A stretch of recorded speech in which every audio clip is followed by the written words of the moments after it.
Valtteri, it's James. There's something loose between my legs. What the is this guy doing? I don't know. Tripping major nutsack. Come on! No more radio for the rest of the race. Hello everyone and welcome along to the Reserve Drivers Podcast. The Australian Grand Prix has been run and won. We're looking forward to Bahrain and we're coming to you live from Ferrari's headquarters in Maranello. Yeah, great attitude here. Lots of positivity. Everyone's excited, of course, after the Australian Grand Prix. I'm Tim McDonald, and I'm joined, as always, by my number 2 driver, a man who this week received a very special message. To whom it may concern, you. It's Luke Rocker, and Luke, where have you? Sorry, Timmy. Where have you been? I was just stuck behind Antonio Giovinazzi. Oh, that's why you're late. That's why you're Yeah. late. Hey, are you feeling all right? Because I know you went to the Australian Grand Prix and there was talk of a rumoured measles outbreak. Yeah, no, I'm okay. It's not the measles. I was actually at the last turn at Albert Park and I got exposure to Carlos Sainz's fumes. Oh, okay, great. For a minute there, I thought it was serious. But if it's Renault engine fumes, you'll be fine. You should be right. Hey, speaking of Carlos Sainz, I just wanted to give a little shout out to the McLaren gift store because I'm wearing them today. You do. You look very, very nice. Yes, well, they had a fire sale, so everything had to go. They had to get rid of everything. Specifically this one. This is Stoffel Van Dorn's 2018 race kit. Oh, how did you nail that one? They were practically giving it away. They were very happy to get it off their hands. It's fantastic, though. You do have to be careful, obviously, taking care of it. Obviously, got some very specific care instructions. Don't tumble dry. You've got to wash carefully, preferably a whitewash. It prefers a whitewash, and you must hang it out to dry when you're done with it. So thank you to the McLaren gift store. I couldn't find it in the Formula 1 store. Found it in the Formula E gift store. So that's where you got to find it. You've opted for the white T-shirt. Yeah, I've gone for the patient kind of look. Well, there was talk that the yellow T-shirt was going to be faster, but in the end, I think it's the white stripe that's going to be faster. It doesn't last too long though. I'm going to have to get rid of this one soon. How many sets of white T-shirts did you bring? Not enough. Not enough. No one ever does. Hey, what an Australian Grand Prix it's been. It's been run and won. Well done to Valtteri Bottas, of course. He was the winner. Kicks off the season in style, and obviously first race of the year. We had months of testing, a lot of questions, but we finally got some answers on Sunday.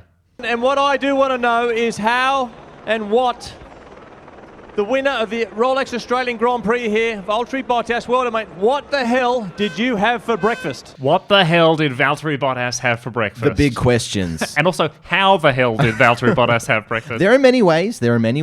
Hey, Webber asks the best questions, and doesn't he get the answers? I had some porridge. Porridge. You must have put something else in it. No. No, nothing else, just plain porridge. Uncle Valtteri's plain porridge. It's one of my favourites. You must have put something else into it. It's funny because it does have a best before, and it's 2 years ago, but it has come good now. Interestingly enough, though, Valtteri's not the only driver who likes a bit of cereal pre-race. No? There are some other drivers, Really? And in a Reserve Drivers exclusive, I've managed to get the shopping list of some of the F1 drivers, some other great cereals, and we've got a few here actually that we'll just quickly run through. Of course, there's Haas Crunchy Nut, which we've got on the screen there. You do have to be careful, though. I mean, every fourth one, it doesn't quite go down as well.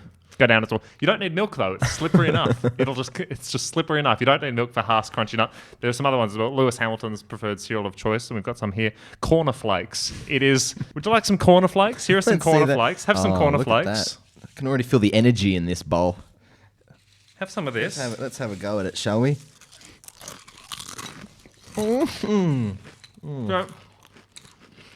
this used to be my favourite cereal. In fact, it was the favourite for the last 5 years, but I'm not so sure about it anymore. No, neither.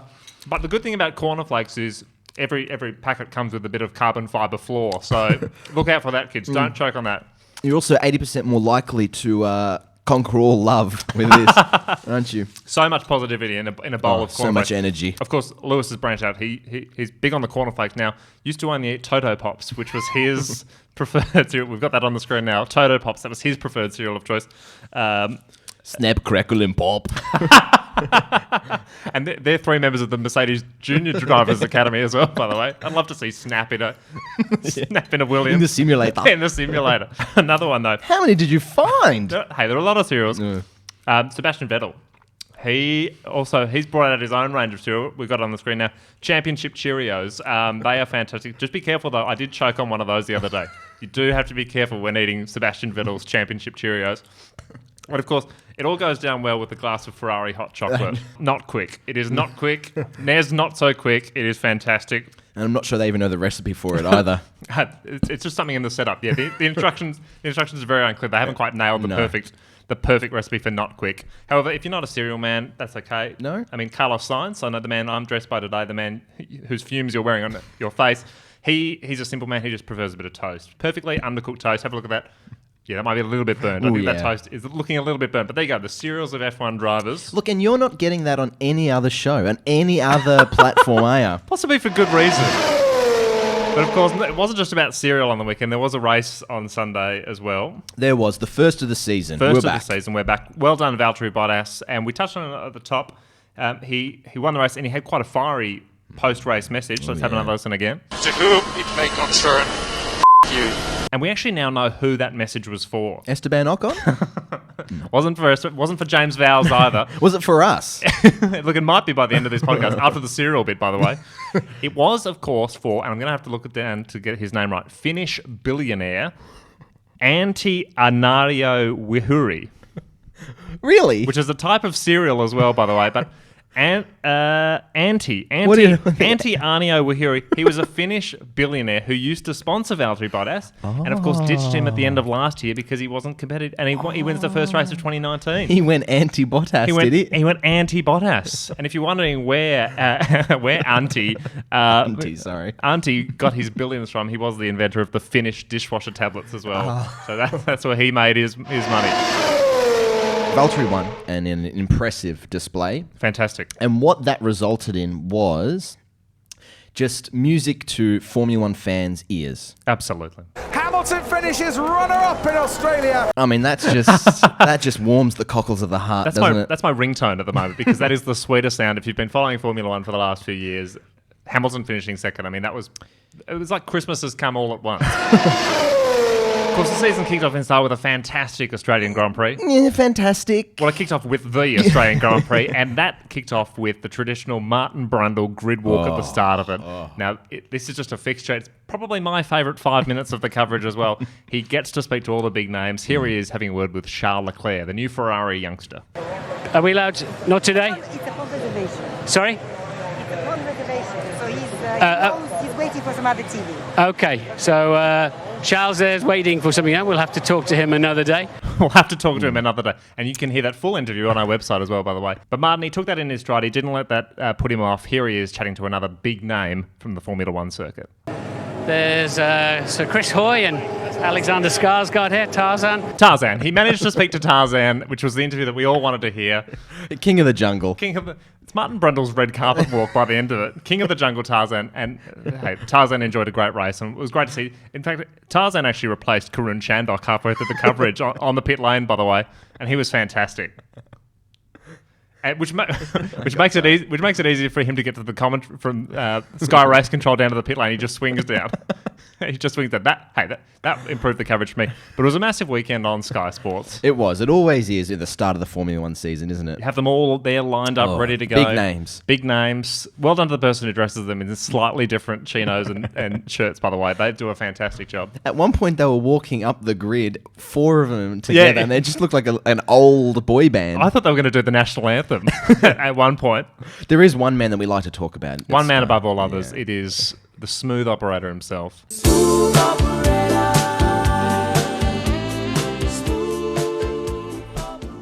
And Simon Lazenby is always on point. He's the leader. He's the captain of the ship. He runs the Sky commentary team. And the captain of the ship always gets the names right. Valtteri Bottas. Who? Valtteri Bottas. Valtteri Bokak? He's added a lisp in there. I think you had a bit of Uncle Valtteri's porridge stuck between his teeth. That has got to be the explanation. Hey, it's not the first time that Lazenby has managed to stuff up a name. I find that hard to believe. I find it easy to believe because it happened last year. Here he is introducing Sky Sports F1's Martin Brundle, or as Lazenby likes to call him. Here we are in the gorgeous surroundings of Yas Marina, ahead of the Abu Dhabi Grand Prix. Martin Brundle alongside me. Martin Bundle. Bundle. Martin Bundle. Hey, Martin Bundle was actually a Martin Bundle of joy on the weekend because he was in his element. The Formula One's returned. Martin Bundle's back. And first race of the year, what I look forward to is Martin Bundle explaining the new changes to rules and regulations. Oh, okay. Because there was new front aero wings, new Yeah. rear ends, also tyres. What? New tyre names for 2019, and Martin Brundle, he explained it right here. 3 tyres available. They call them, thankfully, hard, medium and soft. Thankfully, much easier this year. Hard, medium, soft couldn't be easier to understand. No, not at However, all. if you didn't understand that, Martin Brundle has another explanation, which I don't think makes it any easier. Think knife, butter and jam. What? What? Hard, medium, and soft. Think knife, butter, jam. There's a lot of food going on in this. Hey, I'm starving as well, by the way. Knife, butter, jam. We've actually got some here. Do we? Do we really? So this is the medium tyre. That's the soft tyre. Yeah. The hard tyre is, of course, the knife, which is actually in my back, by the way, after that joke. But there we go. Couldn't be easier to understand. And actually, we can have a look at the team selections for Bahrain as well. And there you can see that most of the top teams are opting for 9 of the jams, 3 of the butters, and just the 1 knife, except for Pierre Gasly. He's opted for 2 knives. One of them's in his back from Dr. Marco as well after his terrible effort in Australia. Hey, can I stick with tyres? I'd love you to. Haas on the weekend, they had more trouble with tyres. Of course, last year, famously, both cars were knocked out with problems attaching the tyres at the pit stop. But Brundle actually asked team principal Gunther Steiner in the grid walk if it was still going to be an issue. Those wheels been going on in the rehearsal when you've been practicing the pit stops? Yeah, we were practicing, and last year after here we didn't have any problems, so we are pretty confident that this will not repeat what happened last year. Exactly, and it didn't. Martin? The left's not on properly, look. Yeah, the left's not on. Second year in a row, huh? And in fact, it's spawned a new piece of Formula One merchandise. Shit in the pits. The wheels on the Haas fall off and off, which is an exclusive piece of memorabilia you can buy now. Just be careful, they're only making 4 of those worldwide, and I have a feeling they've lost one of them already. So there are only 3 left of shit in the pits. I'll get my hands on one of those, Get I reckon. your hands on one of those. Tim, I was at the race, and speaking of the Haas dilemma, I did manage to pick up 1 or 2 things here. A tyre? The drill they used. That's the drill that the mechanic blamed. That is the drill. The drill. We get our hands on the hot items. We should be selling that as part of the F1 merchandise. I was going to say, the drill bit's already fallen off. I mean, it wasn't just the tyre, it's the drill bit that's fallen off. I reckon we can give this out to one lucky fan. What do you reckon? Comment below if you want the Haas drill bit. I did manage to get my hands on a few other things. Let's have a look here. Let's have a look. Let's have a look at the goodie bag. Part of the gutter, Daniel Ricciardo ran really? over. Managed to get my hands on these. Have a look at that. There you go. Look at that. And, fantastic. you know... Obviously, the holes are for aero. That's fantastic. It floored me that he... quite literally. Oh, dear. Well, it did because, you know, I've driven over many a gutter in my Mitsubishi Lancer and my front wing has stayed right on. Yeah, but that Lancer's been lapped a few times. Look at that. Hey, we should auction that off. We should get Daniel. We should get Danny to sign it. We should.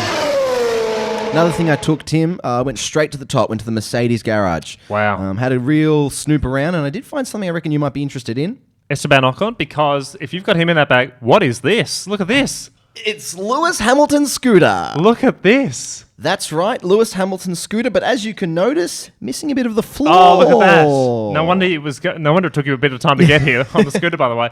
Look at that, missing the floor. Yes, but yes. still a supreme aerodynamic machine. There it is, Lewis Hamilton's pit lane scooter. Look at that. And actually out the front, I've got Kimi Raikkonen's mobility scooter as well. So let's bring that in. Let's get back to the on-track action, though. Yeah, let's do that. No, as much as I'd love to see more from the gift bag? the boot of your car. Hey, it was a race. It was a great race. No, it was a race. Sorry, yeah. And lead commentary came, as always, from David Croft and Martin Brundle. And I actually want to start a new segment. Obviously, Sky Sports do Ask Crofty, #AskCrofty on Twitter. They get that flying. It's fantastic. The fans get to interact. Breaks the internet. However, when Crofty asks a question, often there's no answer. So I want to launch Ignore Crofty, #Ignore Crofty, and we've got a wonderful example that's been sent in to us by M. Brundle of the UK. Let's have a look at this. This is #Ignore Crofty. China, as I say, been the 1000th World Championship Grand Prix. It's come a long way since Silverstone on May the 13th, 1950. Where are the straw bales these days, Martin? Oh, there is the fight we were talking about.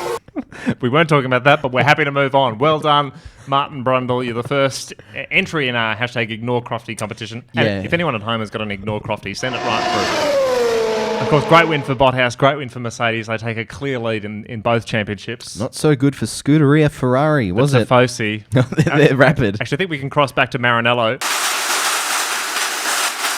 They are in a Tifo shit mood. Not happy down at Maranello. A lot of questions coming out of the Australian Grand Prix and their performance, chief amongst them being... What the hell did you have for breakfast? I mean, that is the main question on everyone's lips, but a couple of other questions as well coming out of the Ferrari camp. Yeah, throughout the race, Sebastian Vettel was asking his engineers a lot of questions. For example, he asked them what was up with the RPMs of the engine. Let's see what they had to say. Okay, then Charles Leclerc was keen to overtake Sebastian Vettel, seeking permission. Let's see what they had to say. Okay, so there wasn't a lot of answers. A little bit more in that one, though. But finally, Sebastian Vettel managed to get in contact with his engineer to find out what's going on with the engine. Why are we so slow? We don't know at the moment. Not happy. Even, I mean, not just the engine, even the telemetry is slow. I mean, even the data's slow. Hey. They're going to have to get the setup manual, the old instructions, IKEA instructions or something. It must be the setup with the Windows 92, because that is a very temperamental system. I mean, you're in a window and then it's very hard to get in the sweet spot. Tim, of course, I've mentioned I went to the race. Yeah, and the sign scars are slightly healing. They'll be good for Bahrain. They'll be fine. What I noticed was the crowd passion, the passion of the fans. Oh, there were thousands, hundreds of thousands of Australian fans went there from Thursday through to Sunday. Yeah, and the great part about Formula 1 is the chants. There's been some famous chants in F1. Of course. So the Australian crowd were really right behind Robert Kubica. Let's have a listen to him. Robert Kubica! In 2017, Sebastian Vettel won the Bahrain Grand Prix. Who could forget? I've got it tatted on my ass. This was the chant that followed by his engineer.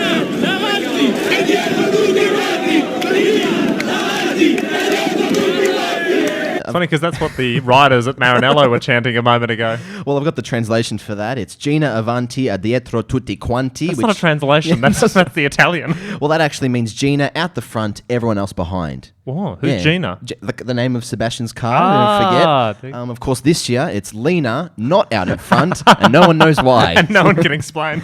No. There's been some other popular ones. A Max Verstappen. It's a song dedicated to Max.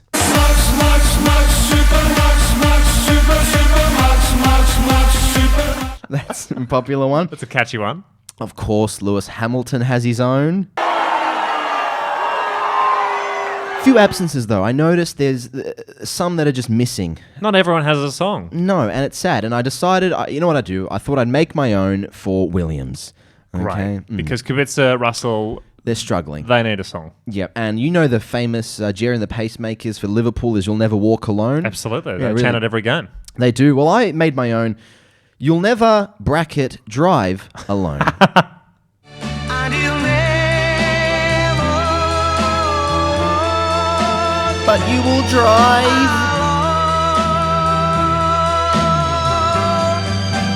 You'll never,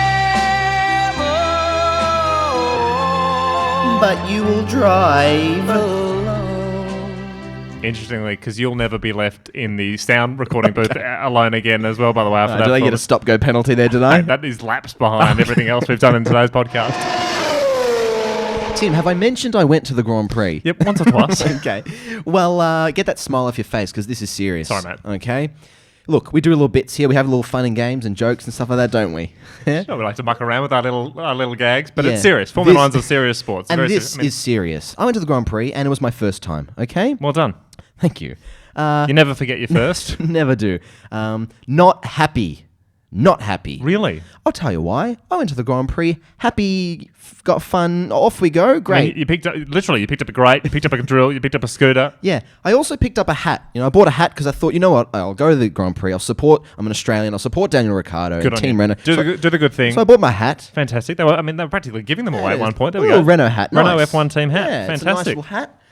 Want to know how much it cost, this hat? How much did it cost? 70 Australian dollars. What? Okay, which is the equivalent of, I did a little bit of research. Here we go. $50 US, £40, and if you're an Alex Albon fan, 1,583 Thai baht. Interesting, because it was probably made in Thailand as well, by the way. Absolute rip-off. What a rip-off. I mean, $70, we wouldn't even, that's how much we get paid for this podcast. If that. Tim, I went to the merch stand. Now, I know you love your merch. Love my merch. I went to the merch stand. I thought, you know what? I won't buy the actual number 3 Daniel Ricciardo cap because that'll be too pricey. Absolutely. How much was that? Well, I didn't even want to look.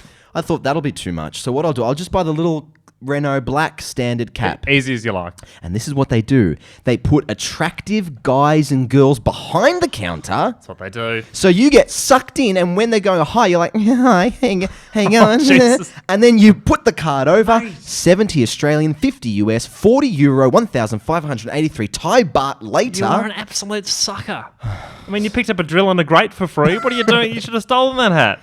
What a joke. Liberty Media, Formula One. If you want fans to come to the Grand Prix and be engaged, lower your prices of your merch. Funny, because I picked up about 10 of those hats in the bin after about 5 o'clock after the race. Did you? Anyways, I bought the cap. I found my spot. I was watching the race. It was all good. And I thought, you know what? There's some post-race entertainment. And I thought post-race As if the race wasn't entertaining enough as it is. We needed it. There was some post-race entertainment. And I've thought in the past, we've had Guns N' Roses, Sam Smith, The Killers. I mean, we had Tarzan, on the weekend. But who else was there? Well, I thought I wandered down to the Heineken tent. I thought, here we go. This is going to be popular. This is going to be pumping. And who did Australia manage to get? Sean Kingston. You're way too beautiful, girl. That's why it'll never work. You have me suicidal. I never thought Sean Kingston. Sean who? Who's Sean Kingston? I think he's from the 90s. I think he was the noughties. I just remember when I was in school, he had the hit Beautiful Girls, You're Way Too Beautiful. I never thought I'd say this. Get it ready, but I'd rather hear your Williams Alone, You'll Never Drive Alone song. Of course, one of the features of the race was the fastest lap, which is the first time it's been introduced, and I really liked it because it meant those last sort of 10 laps were a little bit spicy. Drivers going, do we pit early? Do we go for the fastest lap? Bottas was like, are we coming in and putting some tyres on? He wanted it as well. They wanted these drivers. Kubica, I mean, he was thinking about it because he had a clear gap to Grosjean, who was 10 laps behind. He could have whacked on the jams and gone for a fastest lap. Quite a feat considering Grosjean retired as well. Yeah, exactly. But we thought we'd take a leaf out of the book because Formula One, they're not the first to introduce a new rule change. We've also introduced a new rule change here into the podcast. It is the point for fastest joke. Fastest joke. Exciting. You versus me. I mean, are we both going to go for it? Yeah, well. You get one podcast point for the fastest joke. Can I have the jam for this one? Have the jam for this one. There you go. Bolt on the jam. I'm going to... Do you know what? I think the Butter's a faster tire. I mean, it's degrading pretty quickly in my hands. I've got my stopwatch here ready to time it.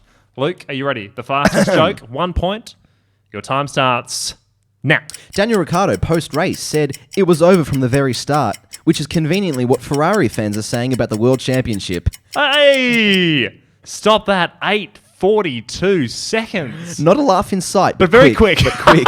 Quick. What I love about these jokes is we're getting them done quick. That's very all funny, matters. though. That was very funny. Well Alrighty, done. Tim, what do you have, my friend? I've opted to go for the butter. I'm on the butter compound. All right, you got the stopwatch? I got the stopwatch. The time to beat is 8:42. Tim McDonald, your run starts now. Of course, we're a little late in uploading this Reserve Drivers Australian Grand Prix podcast, but that is because we're using Sebastian Internetal, which is much slower. Than what's the time? The joke's finished. You lingered. The joke's done. 10 seconds, 2-2. Damn it. No good. Linger job. I mean, I was on the butter. Yeah. Damn it. All right, 1 point to you. Well played. Thank you very much. I'll get you in Bahrain. Tim, we mentioned it was a tough week for Lewis Hamilton. Tough week for Hamilton, came second. Yeah, the floor of his car went off. You stole his scooter. So not a great Grand Prix for Lewis. No, and the day started badly as well when he tried to address his fans. Lewis, congratulations on your pole position. A message for your fans ahead of today. He wasn't feeling the energy wasn't good that day, was it? Was that Rosanna Tennant? That was Rosanna Tennant. Because she and Lewis have a bit of chemistry. I mean, that's not the first time Rosanna struggled to get an answer out of Lewis.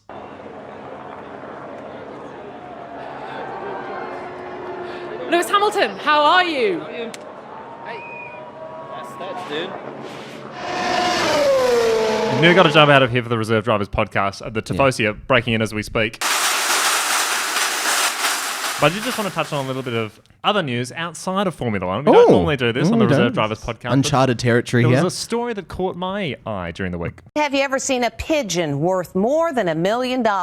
Well, you're going to right now. Can you believe this pigeon just sold for $1.4 million? A $1.4 million pigeon. I mean, it sounds like it was something sold at the Renault gift shop as well, by the way, with those prices. A pigeon has sold for $1.4 million. It's about 2 million Australian, 1.25 million euros. And how much Thai baht?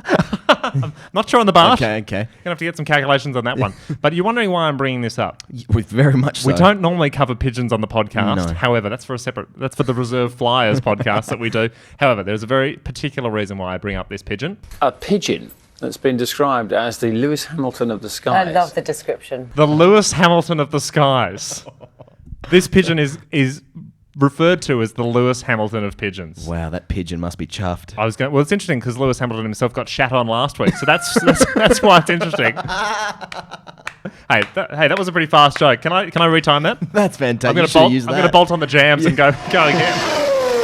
Timmy, we're talking about pigeons, and that's when it's time to wrap things up. That's when it's time to fly the coop, as it were. We've got to wrap this up. We're going to head to Bahrain next for round 2 of the Formula 1 season. So many questions coming out of the Australian Grand Prix, chief amongst them being... What the hell did you have for breakfast? Hey, it's breakfast time here, so we've got to tuck into the corner flakes and the unspecial K. I had a few Toto Pops a minute ago. Just going to try bolting some jam on, see if that makes things taste any better. Hey, you can find us on all your socials, Facebook, Twitter, Instagram, at The Reserve Drivers, reservedrivers.com for all the articles. We're on YouTube, podcast. It's a little bit complicated. There is a simple explanation. Think knife, butter and jam. Knife, jam, butter. It couldn't be simpler to understand. Yeah, you guys know the drill. We'll see you in Bahrain. To whom it may concern, you.